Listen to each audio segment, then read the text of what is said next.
What happens when billions are poured into projects no one asked for? Why build a mega church for 18,000 people if almost no one shows up? Across Africa, there are construction projects so bizarre, so wasteful, they seem impossible to believe, but they're real. Abandoned housing complexes, empty megastructures, and forgotten airports that cost a fortune, and now sit rotting. Today, we're uncovering the most expensive construction disasters in African history. Monuments to mismanagement that still haunt the landscape. Ghana's $200 million ghost housing project. In 2012, Ghana's government announced an ambitious solution to the country's housing crisis: the Seglemi Housing Project.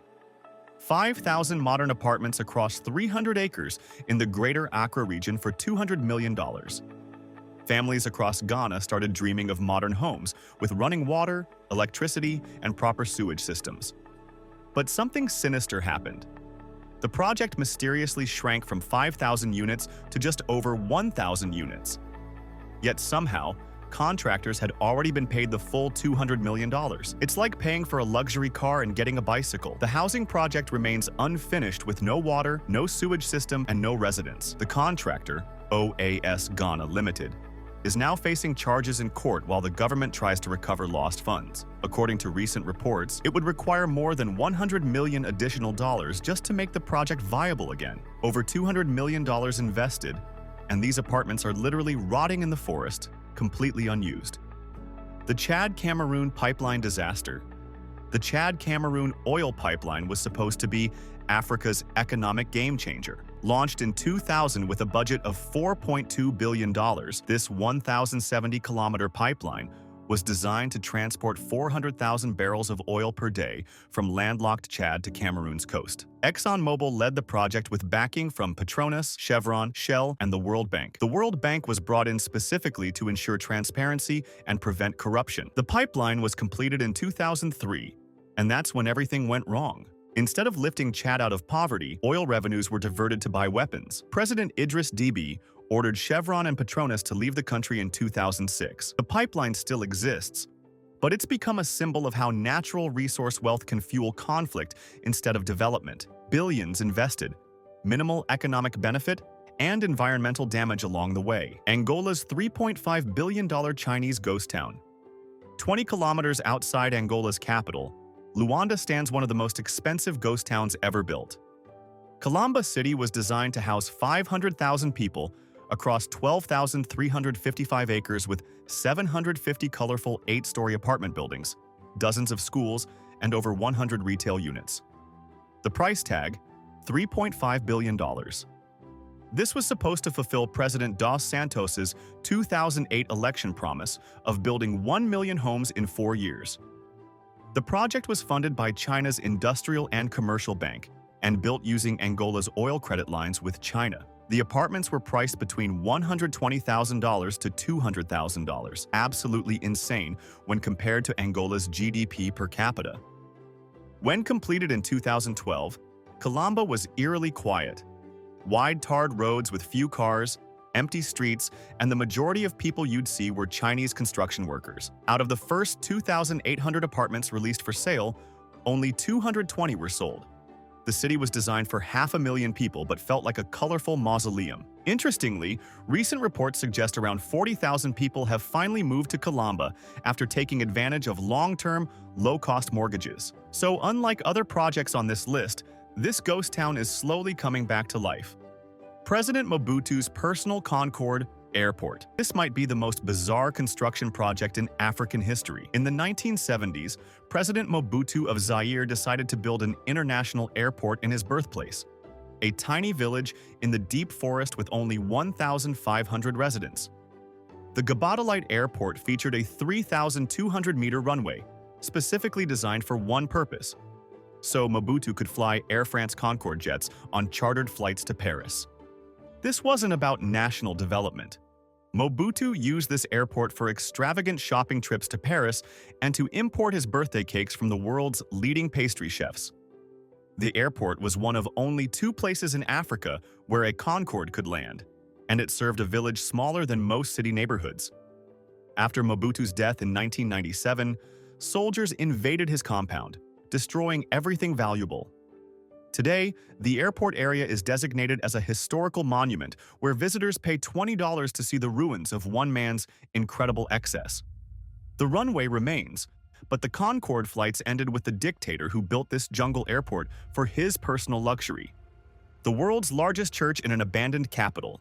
Our most spectacular failure takes us to Ivory Coast's abandoned capital city, Yamoussoukro. President Félix Houphouët-Boigny ruled for 33 years and had a vision: transform his home village of 15,000 people into a futuristic modern capital city that would last for eternity.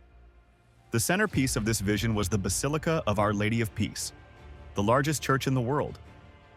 Built with concrete, steel, and 8,400 square meters of stained glass windows, it cost over $300 million and took just 3 years to complete. To put this in perspective, St. Peter's Basilica in Rome took 109 years to build. The church can accommodate 7,000 people, but here's the problem. The majority religion in Ivory Coast is Islam, and the area around Yamoussoukro has a tiny Christian community. Regular services are attended by just a few hundred people, while the villa, reserved for papal visits, has stood empty since the Pope consecrated the basilica in 1990. The construction supposedly doubled Ivory Coast's national debt in the late 1980s during an economic crisis. Critics argued the money could have been better spent, especially since many citizens lacked access to running water or adequate sanitation. But Houphouët-Boigny's vision extended beyond just the church. He built a presidential palace guarded by 300,000 crocodiles that consume over 150 oxen per month, maintained by national firefighters. He built research centers, hotels, schools, and an international airport where Concordes once landed. All of this in a village with 15,000 people. The ultimate irony? He intended to move all government institutions from the actual capital, Abidjan, to Yamoussoukro, but this never happened. Abidjan remained the economic and political center, while Yamoussoukro became an expensive monument to one man's megalomaniacal vision.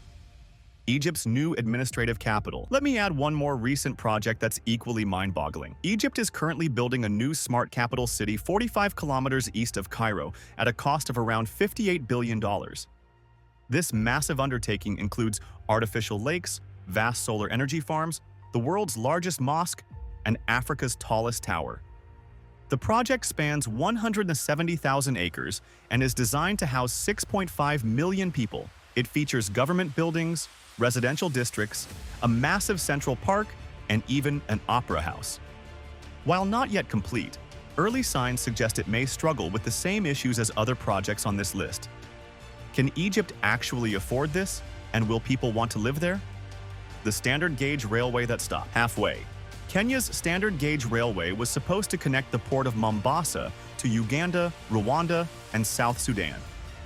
The first phase from Mombasa to Nairobi cost $3.6 billion and was completed in 2017. But the second phase to Kisumu was halted at Naivasha due to massive debt concerns with China. The railway has put Kenya in serious debt, and much of the construction was undertaken by Chinese contractors rather than local companies. While the completed portion does carry passengers and cargo, the economic benefits haven't justified the enormous cost, and the project may never reach its intended destinations. Nigeria's Ajaokuta Steel Complex. For over 4 decades, Nigeria has been trying to complete the Ajaokuta Steel Complex. Multiple governments have poured billions into this project, which was supposed to make Nigeria self-sufficient in steel production. Construction began in the 1970s with Soviet assistance, continued with various international partners, but has never been completed. The complex sits largely idle, despite consuming enormous resources over the decades. It's become a symbol of Nigeria's inability to complete major industrial projects, with each new government promising to finally finish what previous governments started. South Africa's Mobutu and Kusile power stations. South Africa's Mobutu and Kusile coal-fired power stations were supposed to solve the country's electricity crisis. Originally budgeted at around $10 billion combined, costs have spiraled to over $25 billion. Both projects are years behind schedule and plagued with technical problems. Mobutu was supposed to be completed by 2015, but only achieved commercial operation in 2021. Kusil is still not fully operational despite construction beginning in 2008. These delays have contributed to South Africa's ongoing electricity crisis, making them some of the most expensive infrastructure failures in African history. Morocco's Noor Ouarzazate Solar Complex. While not a complete failure, Morocco's Noor Ouarzazate Solar Complex demonstrates the challenges of mega projects in Africa. At $9 billion, it's one of the world's largest solar installations, but the electricity it generates is extremely expensive compared to other renewable energy sources.